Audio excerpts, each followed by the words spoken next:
Bonjour mes chers taureaux, je vous remercie de me retrouver dans le cadre de cet horoscope du mois de mai 2024. Beaucoup d'entre vous célébreront leur anniversaire au cours des prochaines semaines. Je vous souhaite le cycle le plus épanouissant qui soit dans le cadre de cette nouvelle année qui démarre pour vous. Alors justement, qu'est-ce qu'elle nous réserve cette année? Eh bien, on a la très belle carte, en tout cas ce début d'année, la très belle carte du soleil. La carte du soleil annonce, bon, le retour des beaux jours éventuellement, mais plus spécifiquement, c'est l'idée d'un moment heureux sur le plan plutôt intime, en tout cas sur le plan personnel. C'est-à-dire que ça peut être une promotion ou un événement professionnel qui se produit et qui est pour vous synonyme de reconnaissance, on va dire. C'est-à-dire que même sur le plan, même si ça se passe sur le plan pro, sur le plan intime et sur le plan perso, vous sortez de cette situation le cœur empli de joie. C'est-à-dire que c'est quelque chose que vous visiez depuis hyper longtemps et que l'on vous octroie enfin. La carte du soleil, ça peut être un succès à des examens, ça peut être eh bien des résultats heureux quant à un projet qu'on a mené. Il y a évidemment des moments heureux sur le plan relationnel et humain avec la carte du soleil. C'est aussi quelquefois une illumination, c'est-à-dire que le soleil permet de faire la lumière sur une zone d'ombre. Donc ça peut être simplement synonyme de quelque chose à propos de quoi on a une meilleure compréhension. On comprend mieux l'autre, on comprend mieux ce qui s'est produit, on comprend mieux ce qui est en train de se passer parce que la lumière est faite sur des événements ou des éléments qui étaient encore inconnus et hors de portée et qui au mois de mai vont enfin s'affirmer et s'annoncer.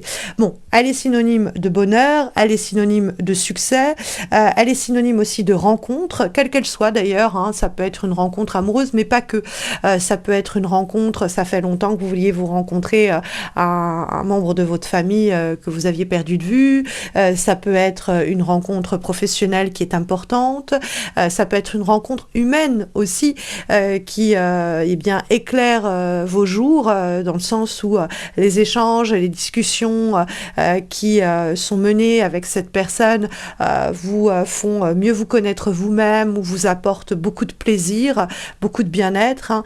La carte du soleil, il faut juste faire attention à ne pas être aveuglé. Mais je vous fais confiance, mes taureaux, mes chers taureaux, pour ne pas être trop aveuglés par des gens qui pourraient nous jeter de la poudre aux yeux. C'est le seul élément contre quoi on peut éventuellement nous mettre en garde avec la carte du soleil. C'est, voilà, on peut peut-être voilà, être un peu aveuglé, donc faire attention à ça. Et puis, il y a la question de l'ego aussi, de ne pas être trop dans l'ego, de mettre un peu l'ego au placard. Ça peut faciliter les échanges et les rapports amoureux. Et les rapports tout court d'ailleurs. Mais c'est vrai que c'est une carte très positive qui est pleine de joie, qui est pleine d'amusement et qui annonce une amélioration de notre situation, quelle qu'elle soit, et qui peut énoncer aussi une rencontre ou des retrouvailles, ma foi, très chaleureuses, en tout cas qui suscitent en nous des émotions très fortes, très puissantes et très positives.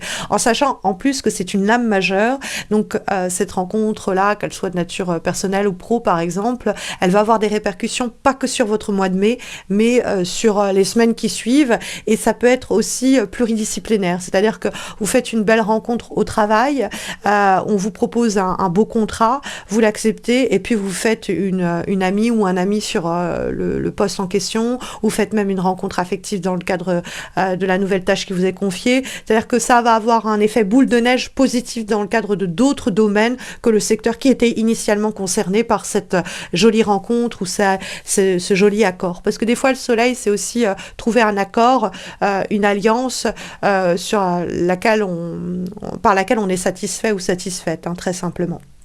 Mais justement, il faut faire un petit peu une évaluation, parce qu'on trouve la carte du 7 de denier en guise de vibration. Et mes chers taureaux, le 7 de denier nous invite toujours à avoir un petit peu le compas dans l'œil. C'est une carte qui nous permet de faire le bilan en essayant d'examiner ce dans quoi on doit ou non s'investir. Parce que la carte du 7 de denier nous dit que tout n'en vaut pas forcément et franchement la peine. Il y a des situations dans lesquelles on a pu s'investir au cours des derniers mois, des dernières semaines, et puis il est temps de faire un peu l'addition et de voir si l'investissement est à la hauteur ou plutôt si les résultats sont à la hauteur des investissements. Et puis si ce n'est pas le cas, il faut arrêter de faire les frais, hein. C'est-à-dire qu'on a mis de l'argent dans des rénovations et puis on fait l'état des lieux, on voit que ça n'a pas bougé d'un iota. Donc on arrête de payer ce chantier, on arrête de travailler avec ces gens-là, ça n'avance pas. On s'est investi énormément au boulot, dans ce cadre de mission qui nous a été confié, et puis résultat, on voit qu'on ne récolte aucun aucun mérite pour le travail qu'on a pourtant accompli.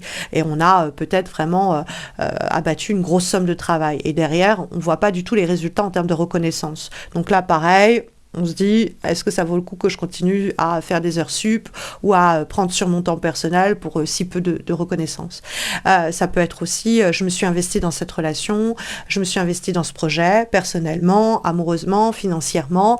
Est-ce que les résultats sont au rendez-vous après un moment où j'ai travaillé, où je me suis investie? Est-ce que maintenant que je fais un état des lieux, je suis content du résultat, satisfait sinon du résultat?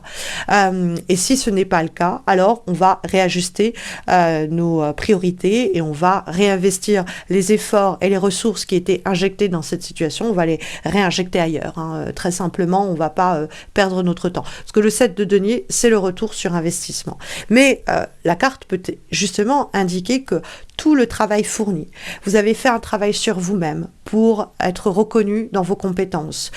Vous avez fait un travail sur vous-même pour faire les bonnes rencontres sur le plan humain. Vous avez fait un travail sur vous-même pour qu'une relation se passe bien ou se passe mieux. Tout ce que vous avez travaillé de votre côté, eh bien, en discutant avec la carte du soleil, cette carte-là nous dit que ça va être récompensé. Donc, c'est le moment où on va enfin récolter le fruit de son travail et de son dur labeur.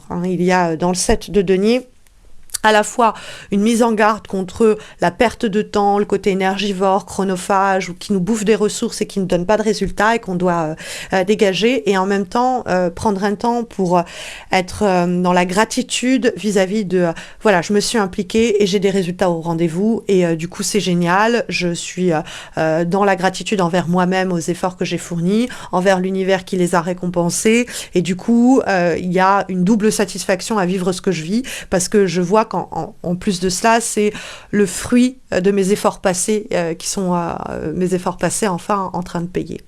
Il y a le cavalier d'épée, le cavalier de denier, pardon, qui se trouve dans les obstacles et les difficultés. Alors, le cavalier de denier, ça peut être un sentiment dans lequel vous vous trouvez en entrant en ce mois de mai de monotonie et d'une éventuelle morosité à cause de la répétition d'un quotidien un peu morne. Le cavalier de denier, je l'appelle métro, boulot, dodo. Même pour ceux et celles qui n'ont pas le métro au milieu, c'est la voiture ou quoi. Mais ce que je veux dire par là, c'est qu'il y a une répétition d'une situation qui nous fatigue, et il y a ce côté où on se laisse un peu aller à notre quotidien qui est terne, qui manque de piquant, qui manque d'adrénaline, qui manque de rencontres. Et le cavalier de denier, il va justement être secoué par les événements de ce mois de mai. Donc le 7 de denier, ça peut être aussi faire le bilan sur ok, est-ce que je suis pas en train de m'enliser dans une affaire? Est-ce que je suis pas en train de m'enraciner dans de mauvaises habitudes? Est-ce que je suis pas en train de me laisser aller à procrastiner? Et quels sont les résultats de telles actions? Quels sont les effets? Est-ce qu'ils sont néfastes pour moi? Et dans ce cas, est-ce qu'il faut que je change la donne? Il va falloir du coup que je regarde une situation bien en face et je me dise le côté répétitif de ce que j'ai mené jusqu'à présent peut avoir eu des effets et des résultats heureux, mais est-ce qu'ils seront toujours bienvenue dans les mois qui viennent, ou est-ce qu'il ne faut pas que je change mon fusil d'épaule et que je change de méthode? Et puis il y a ce côté aussi, est-ce que je me laisse pas encrouter dans une situation donnée, et c'est la raison pour laquelle je perds mes forces, je m'éparpille dans des relations, des situations ou des projets qui ne méritent ni mon temps ni mon attention. Faire attention à ça, parce que votre productivité, vos efforts doivent être récompensés, et pour ce faire, il y a peut-être besoin de faire le tri entre tout ce qui est chronophage et n'apporte pas de réponse satisfaisante en retour, et puis ce qui, au contraire, sait fructifier, quoi, en somme. Et pour ce faire, il faut regarder la situation en face avec beaucoup de franchise et de sincérité, c'est-à-dire presque on se regarde dans le miroir, quoi. Alors, c'est une manière de parler, mais c'est vrai que la reine d'épée qu'on va trouver dans les éléments positifs peut nous parler d'une personne signe d'air, Gémeaux, Balance, Verseau, et qui va être une rencontre dans ce cas-là déterminante pour votre mois de mai. Et cette personne, elle va être à la source de la rencontre du soleil. Hein. C'est avec cette reine d'épée, avec ce signe d'air, Gémeaux, Balance, Verseau, c'est pas forcément une femme, mais que ce soleil intervient. Donc le partenariat, la rencontre amoureuse, la réconciliation, les retrouvailles, etc. Donc ça peut être avec ce signe d'air et ça se passe terriblement bien.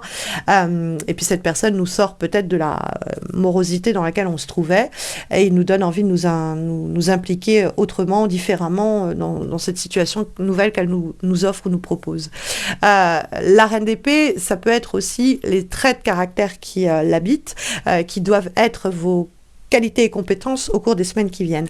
Or, la reine d'épée, c'est quelqu'un qui ose regarder la vérité en face, qui fait pas de chichi, qui se dit très rationnellement, ok, j'aimais bien cette situation, j'aimais bien ce boulot, j'aimais bien cette personne, mais au fond, je suis en train d'y perdre mon âme ou en train de perdre mon temps et mes ressources. Donc vraiment regarder les choses en face de façon très cartésienne et presque comme si ça nous était étranger. Hein, vraiment juger une situation comme si elle me concernait pas directement et l'évaluer en se disant, bah là en fait, je suis en train de perdre mon temps. Et donc avoir un dialogue avec soi-même qui est très sincère, qui est très franc et qui nous pousse à prendre des décisions très chirurgicale, très tranchante, mais nécessaire.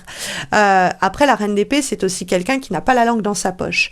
C'est quelqu'un qui ne va pas hésiter à dire les choses telles qu'elles sont. Donc, vous pouvez avoir quelqu'un comme ça qui a une langue bien pendue et qui vous dit, mais sans arrière-pensée, sans volonté de nuire ou sans vouloir vous choquer, ce qu'elle pense très clairement. Et elle ne fait pas dans le détail pour vous faire plaisir, quoi. Elle vous dit les choses telles qu'elle les pense. Et du coup, bon, il n'y a pas de... c'est pas embelli, c'est vraiment tranchant par moment. Mais cette reine d'épée, elle peut vous faire énormément de bien. Ce qu'elle a à vous dire, c'est peut-être pas toujours très agréable, mais en réalité, elle va vous faire avancer vers ce soleil, vers cette reconnaissance, vers cette gloire, vers ce mieux-être.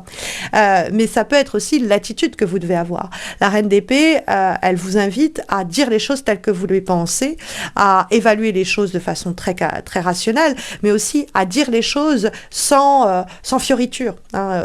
On va pas déformer le fond de notre pensée en arrangeant un peu la forme des choses. Hein. Donc on va dire les choses telles qu'on les pense, telles qu'on les voit, et cette sincérité et cette franchise peut faire des merveilles. Hein. C'est-à-dire que ça faisait longtemps que vous aviez envie de dire à votre patron ou votre patronne que ça vous gonfle, que ça c'est plus possible, que c'est dingue de permettre ceci ou cela, et vous ne saviez pas comment le dire, eh ben dites-le, ne vous censurez pas, commencez pas à trouver des manières de dire les choses, dites-les comme elles viennent. Et pareil dans le cadre relationnel et humain, évidemment. Ça c'est un conseil très fort pour peut-être permettre à ce soleil de resplendir encore plus puissamment au cours du mois de mai. Comme avant-dernier conseil, avant-dernière guidance pour les semaines qui viennent, mes chers taureaux, nous avons une lame issue de l'oracle de l'union entre ciel et terre et nous avons la carte de la clé. La clé, ça sous-entend que vous êtes en capacité d'ouvrir une porte.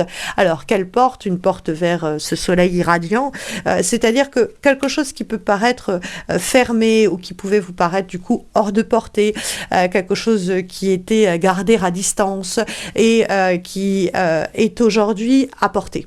C'est-à-dire que la clé, c'est peut-être justement le comportement de la reine d'épée. Les conseils qui vous ont été donnés au fond autour de cette guidance sont tout autant d'éléments qui façonnent la clé qui va ouvrir cette porte du succès, du bonheur, de la joie, hein, de la chaleur, du côté chaleureux que le soleil va incarner. Donc on a cette idée de transformation possible parce que cette idée c'est de passer un seuil. Donc on va vers quelque chose de nouveau qui s'offre à nous et notre seul boulot c'est de l'accueillir. Hein. C'est de se dire il faut que je pousse cette porte ou cette porte qui est entrouverte, il faut que je la laisse s'ouvrir complètement.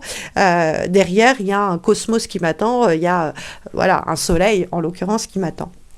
Conseil très fort. Et effectivement, comme dernier conseil et dernière guidance pour ce mois de mai, mes chers taureaux, nous avons une carte issue de l'oracle de l'union, pas de l'union entre ciel et terre, ça on l'a vu déjà, de l'oracle Amour is Love, et nous avons la carte du choix. Donc cette carte du choix, elle ne laisse que très peu de doute sur l'idée que ce mois de mai va vous confronter à un chemin à emprunter. Il y a une décision à prendre qui est cruciale dans votre vie aussi bien personnelle que professionnelle, que ce soit choisir entre deux personnes, entre deux situations, entre deux options différentes, mais le libre arbitre est nécessaire et la volonté de se prononcer dans une voie ou dans une autre est essentielle dans le cadre d'une rencontre éventuellement déterminante également que va signifier la carte du soleil. Alors, vous avez peut-être des questions sur le plan amoureux compte tenu des guidances qui vous sont ici délivrées. Sachez qu'à ce propos, j'ai posté des horoscopes amoureux annuels pour l'année donc 2024 dont la playlist va apparaître en suggestion dans quelques instants. De la même façon, j'ai fait deux guidances, une pour les personnes célibataires, l'autre pour les personnes en couple qui vont également apparaître en suggestion dans quelques secondes.